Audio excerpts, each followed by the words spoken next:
Mécanisme psychopathologique selon le modèle comportemental. Même si le modèle comportemental compose un système théorique et thérapeutique à part entière, il est à noter cependant qu'il est souvent lié au modèle cognitiviste. On parle de thérapie cognitivo-comportementale, entre parenthèses TCC, pour désigner les approches qui rassemblent ces deux modèles. Donc même si le modèle comportemental compose un système théorique et thérapeutique à part entière, il est à noter cependant qu'il est souvent lié au modèle cognitiviste. Le fonctionnement psychologique normal. Pour le comportementaliste, le sujet humain se caractérise par ses comportements. Un comportement est un enchaînement ordonné d'actions destiné à adapter l'individu à une situation telle qu'il l'aperçoit et l'interprète.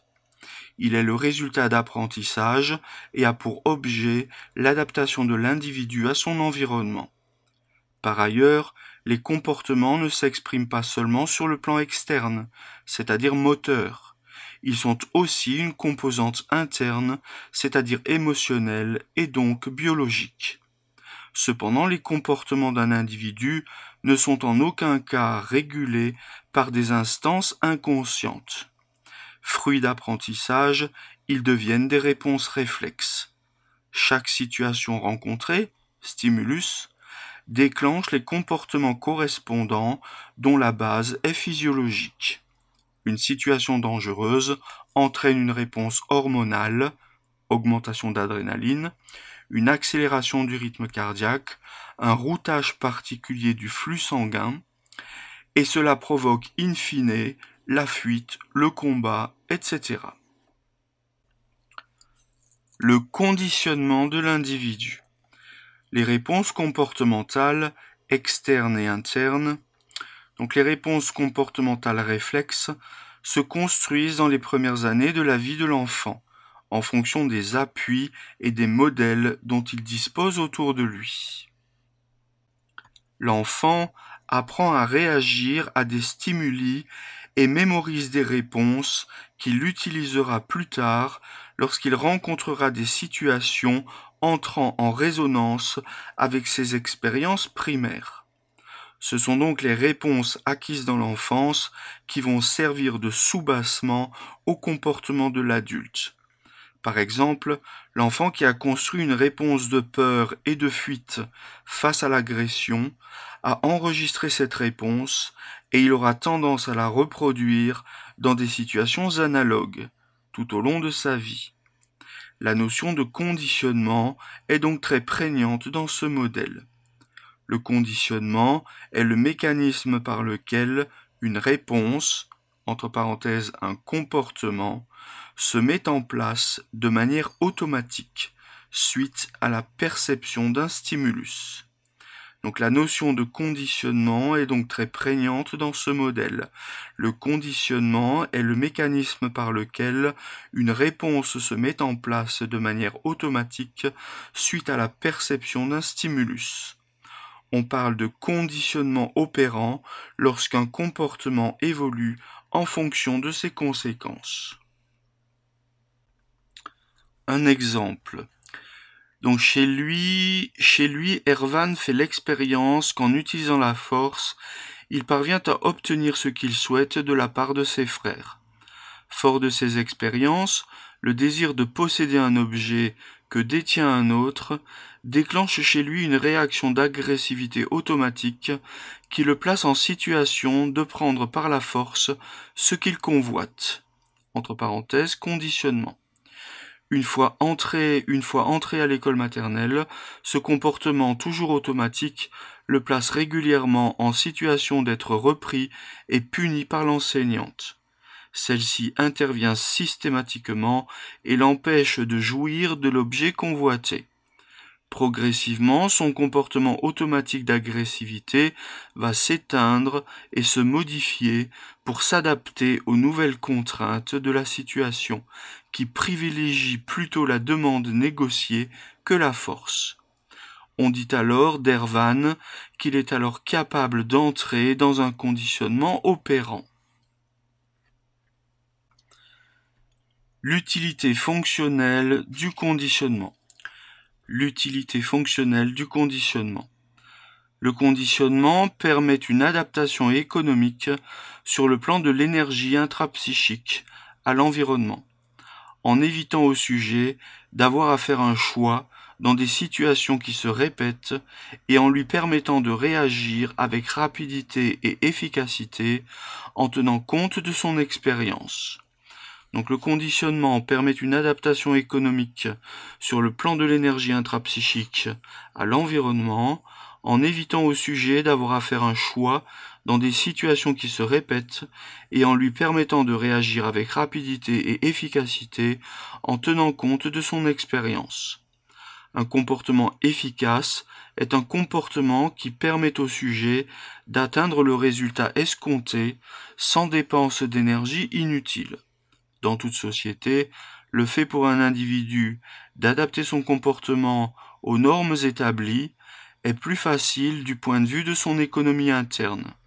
Au contraire, un comportement en inadéquation avec les normes sociales en vigueur entraîne des dépenses, soit d'explication, soit de défense, chez celui qui le produit.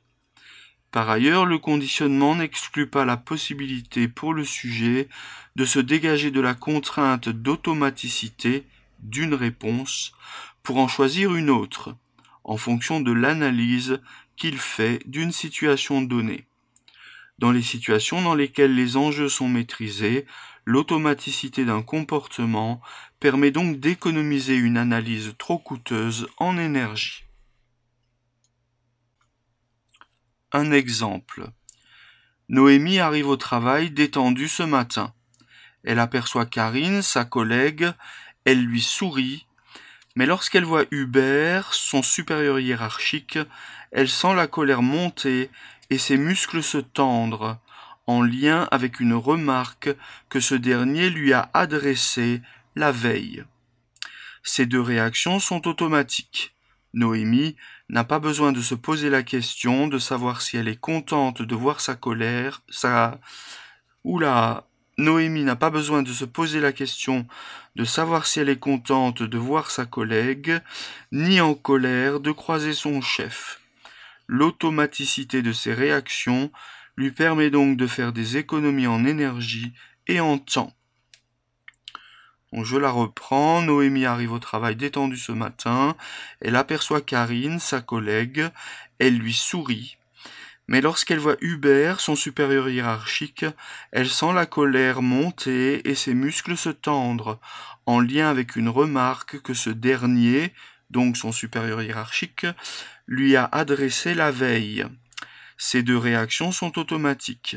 Noémie n'a pas besoin de se poser la question de savoir si elle est contente de voir sa collègue, ni en colère de croiser son chef. L'automaticité de ces réactions lui permet donc de faire des économies en énergie et en temps.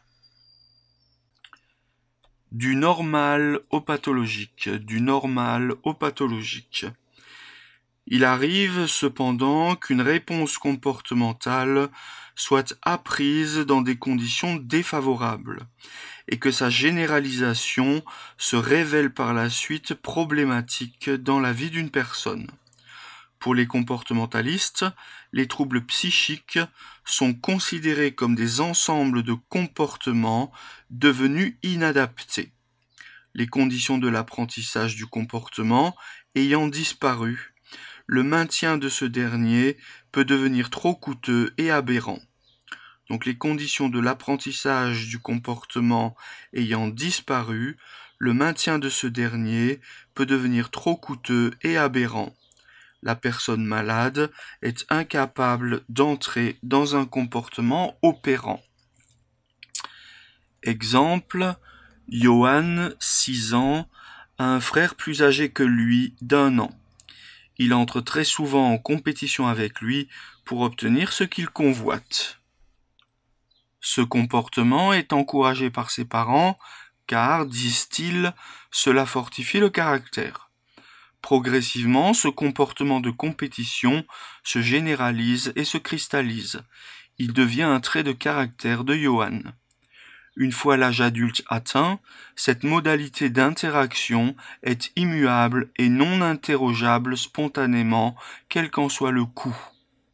À chaque fois qu'il sera en situation relationnelle, Johan se placera en position de compétition avec l'autre. À chaque fois qu'il travaillera dans un environnement dans lequel la collaboration s'avère indispensable, il sera en difficulté. Les comportements pathologiques sont donc ceux qui ont un coût sans commune mesure avec le résultat obtenu. Donc les comportements pathologiques sont donc ceux qui ont un coût sans commune mesure avec le résultat obtenu.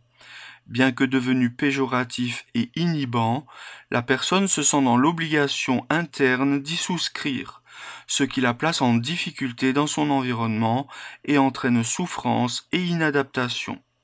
Les comportements d'agressivité, d'incapacité à agir, d'évitement, de perversité, etc. sont à inscrire dans ce schéma de compréhension. Les points clés à retenir. Donc les points clés à retenir. Selon le modèle comportemental, l'enfant construit des réponses comportementales, externes et internes, réflexes. Donc selon le modèle comportemental, l'enfant construit des réponses comportementales réflexes durant les premières années de sa vie. Celles-ci vont servir de base à ses comportements d'adulte. Le conditionnement opérant correspond à la capacité d'une personne à évoluer dans ses comportements en fonction des circonstances de vie, au fur et à mesure de ses expériences. La pathologie surgit quand une personne n'est plus capable d'entrer dans un conditionnement opérant. Elle se sent alors obligée de souscrire à des comportements figés devenus inadaptés aux différentes situations. Donc je reprends, selon le modèle comportemental, l'enfant construit des réponses comportementales réflexes durant les premières années de sa vie.